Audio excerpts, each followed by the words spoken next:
বেরোতে একটু দেরি করে ফেলেছি। দুর্যোগের দিনে যাত্রা, প্রাকৃতিক দুর্যোগের পাশাপাশি সামাজিক অবক্ষয়ের দুর্যোগ।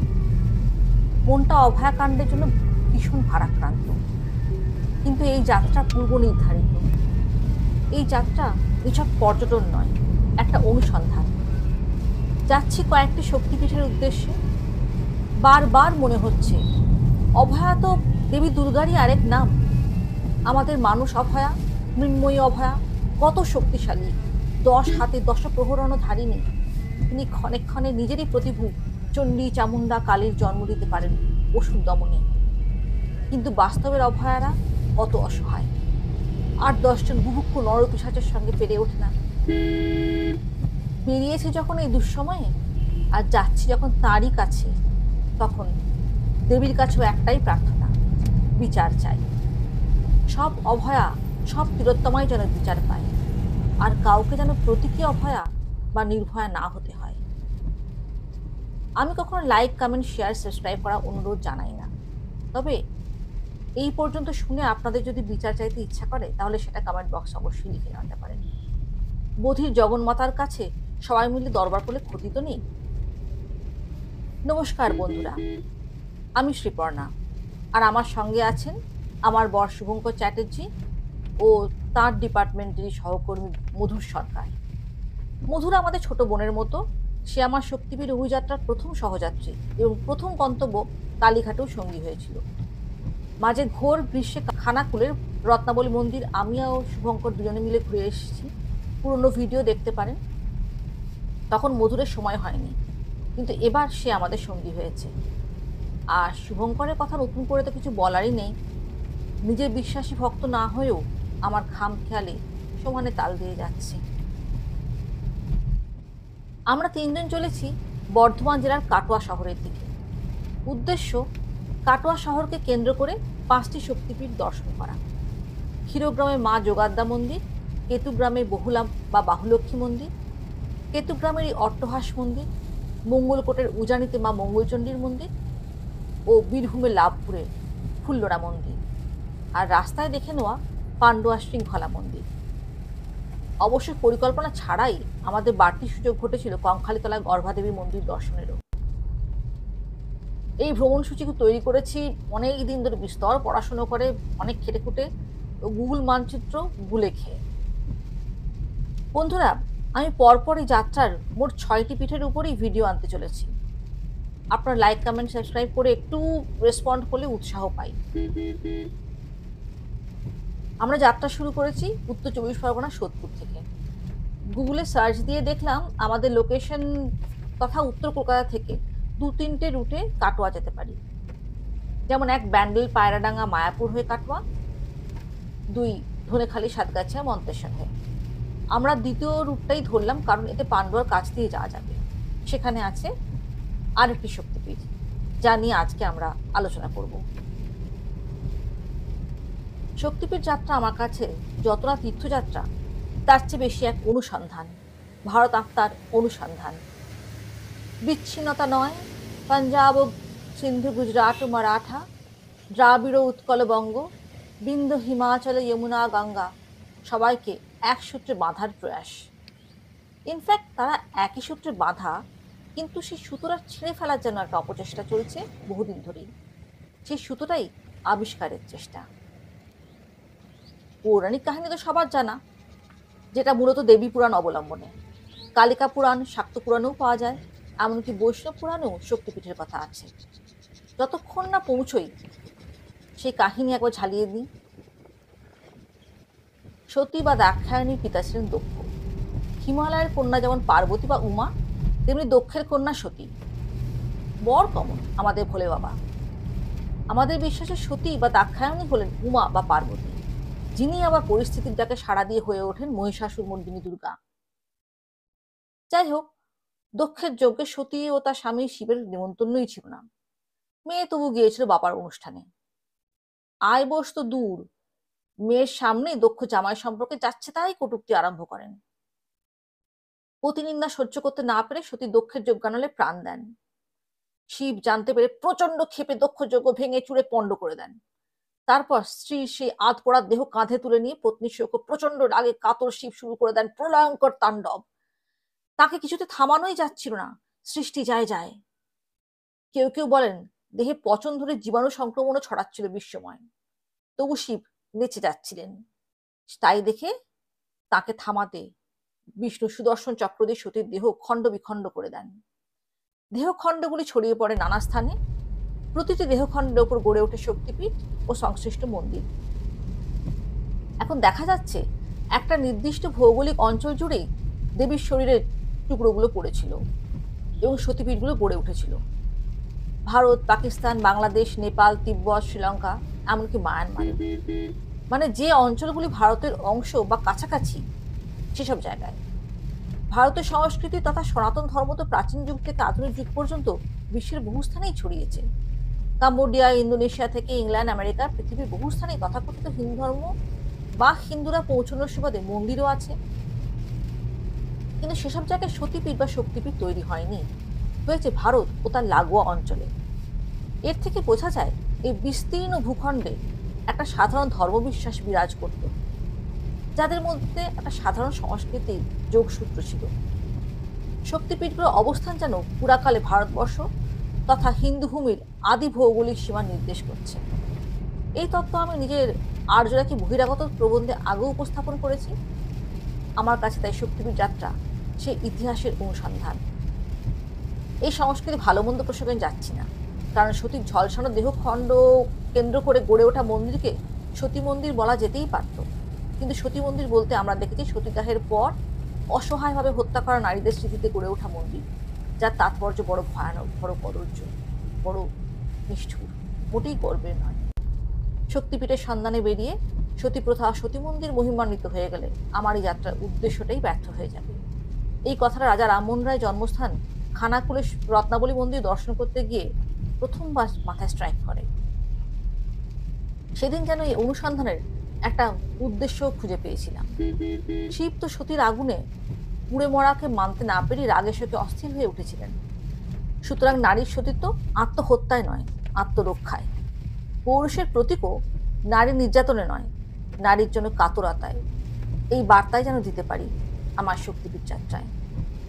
একটা বইও লিখব পরিকল্পনা আছে। সেই বই বাড়িতে বসেই লেখা যায়, ইন্টারনেটে সব পেয়েছি যুগে। তবে প্রত্যক্ষ দেখার চার্ম আলাদা। অনেক কিছু আবিষ্কার করা যায় যা বই বা ইন্টারনেটে পাওয়া যায় না। 51 বা মতান্তরে 52টি শক্তিপীঠ দর্শন করা এই জীবনে সম্ভব হবে না হয়তো। তাই পশ্চিমবঙ্গ ও লাগোয়া রাজ্যগুলির কিছু শক্তিপীঠ ভ্রমণ করেই হয়তো বই লেখার কাজটা সাঙ্গ করে ফেলতে হবে। তবে আপনারা থাকলে যতটুকু যেতে পারি, যতটুকু দেখি, সেই যাত্রাটাও পূর্ণতা পাবে। আমার সঙ্গীরা খালি পেটে ধর্মকর্ম করা মোটেই পক্ষপাতী নয়। গাড়ি থামলো খন্নানে, এটি খাবার দোকানের সামনে। সকালে জলখাবার হিসেবে পেলাম গরম গরম রুটির সঙ্গে পনির মশলা ও গরম চা। অসাধারণ স্বাদ। রোড সাইড দোকানে এত ভালো স্বাদ, তাও আবার বৃষ্টিতে যখন সবকিছু লন্ডভন্ড, এই অবস্থা আশাই করিনি। যাই হোক, গল্প করতে করতে পৌঁছে গেছি পান্ডুয়া শৃঙ্খলা পীঠে। 14 সেপ্টেম্বর 2024 নিম্নচাপের দুর্যোগ মাথায় করে সকাল 10:30 নাগাদ পৌঁছলাম সেখানে। দাক্ষিণাত্যে 51 পীঠের পরিবর্তে অষ্টাদশ মহাশক্তিপীঠের ধারণা প্রচলিত। শৃঙ্খলা পীঠ সেই অষ্টাদশ মহাশক্তিপীঠের মধ্যেও একটি, যেখানে সতীর উদরভাগ পড়েছিল বলে পুরাণ কাহিনী। মা শৃঙ্খলার ভৈরব হলেন সত্য। শৃঙ্খলা শব্দের 3 রকম অর্থ পেলাম। একটি হলো শৃঙ্খল বা বন্ধন তথা প্রতিশ্রুতিবদ্ধা। দেবী ভক্তদের সমস্ত আবেগ থেকে মুক্ত হয়ে শুধু তাঁর শিব সত্যর সঙ্গে সম্পূর্ণরূপে আবদ্ধ। দ্বিতীয় অর্থে বলা হয় দেবী একজন নবজাতক শিশুর মায়ের মতো, যিনি সন্তানের প্রতি গভীর ভালোবাসার বন্ধনে আবদ্ধ। মা সমগ্র বিশ্বকে নিজের সন্তান রূপে দেখেন। ভক্তরাও নিজেকে শৃঙ্খলা দেবীর নবজাতক শিশু মনে করে তাঁর আরাধনা করে। আবার তৃতীয় অর্থ ভাষান্তরের শৃঙ্খলা, যে শব্দটা মহারাষ্ট্র, উড়িষ্যা ও দাক্ষিণাত্যে শুনবেন, যেখানে রি ধ্বনি রু হয়ে গেছে, সেই শৃঙ্খলা মানে প্রসবিনী পেটের পরিধেয় বস্ত্র বিশেষ। প্রথম অর্থটিতে দেবীর পত্নী রূপটি ফুটে উঠলেও দ্বিতীয় ও তৃতীয় ব্যাখ্যায় মাতৃরূপটি চিহ্নিত হয়। বাস্তবিকই দেবী এখানে জগজ্জননী রূপে পূজিতা। মন্দিরটি মধ্যযুগে মুসলিম আক্রমণে ধ্বংস হয়ে গিয়েছে। এখন মন্দির প্রাঙ্গণে বেখাপ্পা দাঁড়িয়ে আছে একটি মিনার। কোথাও কোথাও বলা হয় অদূরে হুগলি জেলারই বাঁশবেড়িয়ায় বিকল্পে হংসেশ্বরী মন্দিরটি নির্মিত হয় পরে। যদিও হংসেশ্বরী মন্দির সম্পর্কে পড়ে তেমন কোনো তথ্য পাইনি। যাই হোক, শৃঙ্খলা মন্দিরে কোনো বিগ্রহ নেই। অনুমান করা যায় সেটাও ভেঙে ফেলা হয়েছে অথবা চুরি করা হয়েছে। পুরো মন্দির চত্বরটি আর্কিওলজিক্যাল সার্ভে অফ ইন্ডিয়া দ্বারা সংরক্ষিত। সচরাচর আর্কিওলজিক্যাল সার্ভে অফ ইন্ডিয়া দ্বারা সংরক্ষিত প্রাচীন সৌধগুলো খুব পরিচ্ছন্ন ও অবিকৃত থাকে। হাবিজাবি রং বা এলোমেলো নির্মাণ দ্বারা ভারাক্রান্ত করা হয় না। কিন্তু আমাদের কপাল, ভেতরে ঢুকে দেখতে পেলে তো। আদি শঙ্কর প্রণীত স্তোত্রে আছে, লঙ্কায়াং শঙ্করী দেবী কামাক্ষী কাঞ্চিকাপুরে প্রদ্যুম্নে শৃঙ্খলা দেবী চামুন্ডি ক্রৌঞ্চপট্টনে। প্রদ্যুম্ন হলো হুগলি পান্ডুয়ারি প্রাচীন নাম। দেবী শৃঙ্খলেশ্বরীর প্রণাম মন্ত্রটি এরকম, প্রদ্যুম্নে বঙ্গরাজ্যায়ং শৃঙ্খলা নামভূষিতে বিশ্বমোহিতে দেবী শৃঙ্খলা বাধা বিঘ্ন নাশিনী। শৃঙ্খলা শক্তিপীঠ ঠিক কোথায় তাই নিয়ে অনর্থক মতভেদ, অনর্থক বিতর্ক আছে। যেমন একটি হলো, আদিতে এটি গঙ্গাসাগরে ছিল, যেখানে আছে আদিনাথ ক্ষেত্র। আদিনাথ শিব মন্দির গঙ্গাসাগরে নয়, ছিল বা ধ্বংস করা না হয়ে থাকলে এখনো আছে বাংলাদেশের কক্সবাজার এলাকার এটি পর্বত চূড়ায়। তার কাহিনী পুরাণ থেকে নয়, রামায়ণ থেকে আহরিত, যেখানে সতীর দেহাংশ পতনের কথাই নেই। আরেকটি দাবি হলো শৃঙ্খলা শক্তিপীঠ গুজরাটের চটিলায়।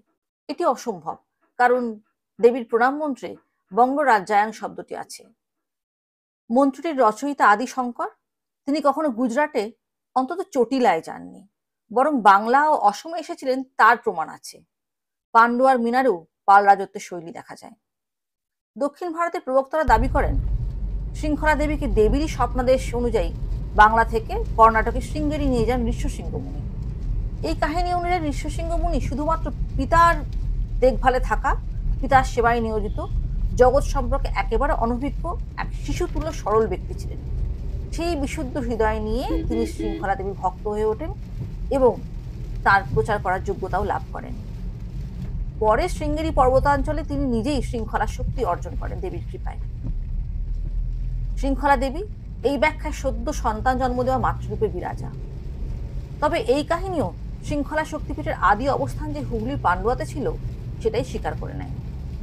কিন্তু প্রশ্ন হলো, ঋষ্যশৃঙ্গ মুনি হলেন রামায়ণের চরিত্র, যা প্রথম রচিত হয় আনুমানিক 5000 খ্রিস্টপূর্বাব্দে। কোনো কোনো নিন্দুক অবশ্য বলেন গুপ্ত যুগে জনৈক গুপ্ত সম্রাটের চরিত্রে আদরে নাকি রামায়ণের অবতারণা। তা গুপ্ত যুগের সময়কালও 320 থেকে 550 খ্রিস্টাব্দের মধ্যে। কিন্তু আদি শঙ্করাচার্য পান্ডুয়া এসে সাধনা করে স্তোত্র রচনা করেন 800 খ্রিস্টাব্দে। তারপর কিভাবে রামায়ণের ঋষ্যশৃঙ্গ মুনি অবতীর্ণ হয়ে শৃঙ্খলা দেবীকে স্থানান্তরিত করতে পারেন? তবে বৈদেশিক হামলাবাজদের দ্বারা লাঞ্ছিত ধ্বংসপ্রাপ্ত হওয়ার যে রূপটা আজকে দেখছি, তার চেয়ে মনে হয় দেবীর উদর কর্ণাটকে চলে গেলেই ভালো ছিল। ভক্ত যেখানে যেভাবে তার ভগবানকে পেতে চায়, সেটাই ভগবানের অধিষ্ঠান। আবার শৃঙ্খলা দেবীর চরিত্রে রুক্মিণীর অবতারণাও আছে একটি উপকথায়। কৃষ্ণের সঙ্গে রুক্মিণীর বিয়ের পর একদিন দ্বারকার উদ্দেশ্যে যাত্রা করেছেন। মহর্ষি দুর্বাসা তাদের ধর্মজ্ঞান পরীক্ষা করার জন্য দুজনকে শকটের সঙ্গে বেঁধে সেটি টেনে নিয়ে যাওয়ার আদেশ দেন। রুক্মিণী দেবী ক্লান্ত তৃষ্ণার্ত হয়ে পড়েন।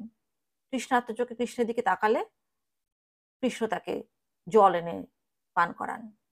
দুর্বাসা মুনি প্রচন্ড রেগে যান, তার অনুমতি ছাড়া কি করে এই কাজটা করতে পারেন তারা।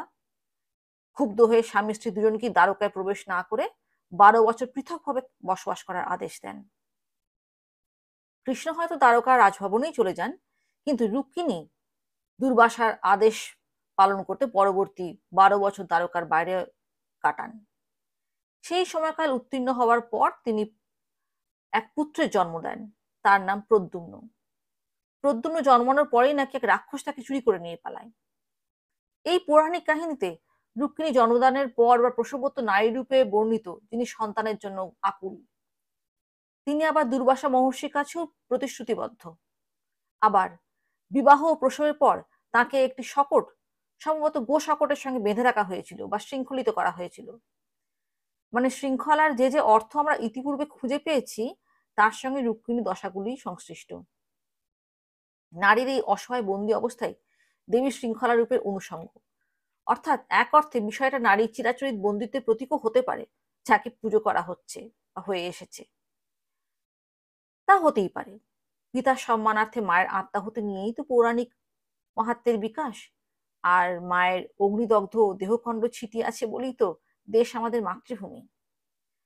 পিতৃতন্ত্র নিয়ে প্রশ্ন তুললে অনেক বিপদ আছে, তবে এটা নির্ভয়ে বলা যায় এত বিতর্ক টানাটানি যে শক্তিপীঠকে নিয়ে, পুরাণ মতে জগৎজননী সে উদর বা গর্ভের ধারণভূমি নিশ্চয়ই অত্যন্ত গুরুত্বপূর্ণ পীঠস্থান। কিন্তু বর্তমানে মন্দিরের সংরক্ষিত ধ্বংসাবশেষ ছাড়া কিছুই অবশিষ্ট নেই। গিয়েছিলাম ঝমঝমের বৃষ্টি মাথায় নিয়ে, বাইরে থেকে ছবি তুলেই ফিরতে হয়েছিল।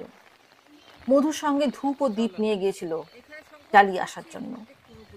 কিন্তু যে প্রশস্ত গলিতে গাড়ি দাঁড়ালো সেখানে কোনো টিকিট কাউন্টার বা প্রবেশদ্বার কিছুই খুঁজে পেলাম না। মন্দিরের দরজা তো দূর, প্রতিমা তো অনেক দূরের কথা।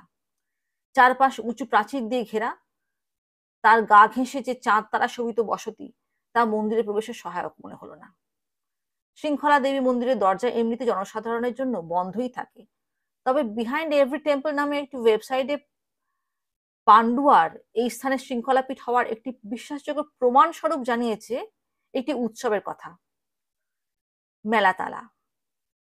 প্রতি বছর ফেব্রুয়ারি মাসে মিনারের প্রাঙ্গণে প্রায় 30 দিন ব্যাপী একটি উৎসব উদযাপিত হয়, যেখানে হিন্দু মুসলিম উভয় সম্প্রদায়ের মানুষ অংশগ্রহণ করে।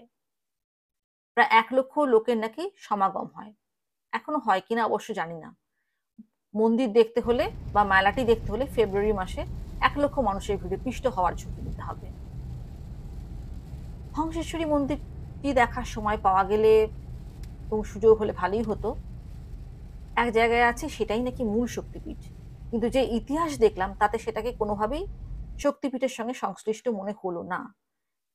রাজার মায়ের নাম হংসেশ্বরী নামে মন্দিরের নামকরণ।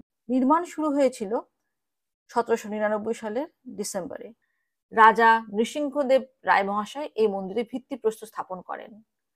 তার মৃত্যুর পর 1802 সালে রানী শঙ্করী এর নির্মাণ শেষ করান। অনুপম স্থাপত্যের জন্য মন্দিরটি দর্শনীয় ঠিকই, তবে সতীর কোনো অঙ্গকে কেন্দ্র করে নির্মিত বলে জানা গেল না। পরে কখনো সময় হলে আসবো বাঁশবেড়িয়ার হংসেশ্বরী মন্দির দেখতে, ইচ্ছা রইল। আপাতত শক্তিপীঠ অভিযানে এটি বাদ থাকলো। আমরা পান্ডুয়ার বা প্রদ্যুম্নর শৃঙ্খলা পীঠের পরেই যাত্রা শুরু করলাম ক্ষীরগ্রামের যোগাদ্দা মন্দিরের উদ্দেশ্যে। সঙ্গে থাকুন, আবার ফিরে আসছি। আর এই ভিডিওটি ভালো লাগলে একটু উৎসাহ দেওয়ার জন্য লাইক, কমেন্ট, শেয়ার এবং সাবস্ক্রাইব, যেগুলো আমি কখনোই আগে অনুরোধ করিনি, এবার করছি আপনাদের কাছে। সঙ্গে থাকুন, নিদ্রিত জগন্মাতাকে জাগিয়ে তুলি। মঙ্গল হোক।